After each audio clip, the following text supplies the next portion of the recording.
నేను మారు మనసు పొంది కొంతకాలం కొనసాగుతున్నప్పుడు ఒక సహోదరి నాకు దగ్గరగా ఉండేది. నేను ప్రార్థన చేస్తున్నా, ఊరికి ఆమె ఏడుస్తూ ఉండేది. ప్రభువా, ఆమెను దీవించడం, నన్ను దీవించలేదు, వీళ్ళని దీవించడం, నన్ను దీవించలేదు, వాళ్ళని దీవించడం, నన్ను దీవించలేదు, నేను ఇట్లున్నా ప్రభువా, నేను ఇట్లున్నాను. సరే, ఆమె ప్రార్థన చేసుకోవడానికని నాతో కలిసి ఏకీభవించి మేమిద్దరము ప్రార్థన చేస్తున్నాం తన కోసం. అప్పుడు దేవుడి కీర్తన చూపించి ఆమెకి ఒకలాంటి వ్యసనమైపోతున్నది, ఒకలాంటి మత్సరమైపోతున్నది మనసులో.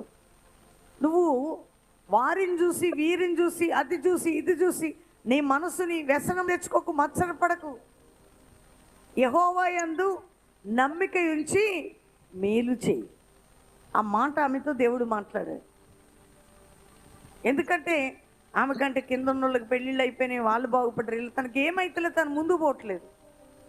ఆ రోజు ఆ మాట, యెహోవా యందు నమ్మిక ఉంచి మేలు చేయము, దేశమందు నివసించి సత్యమును అనుసరించు.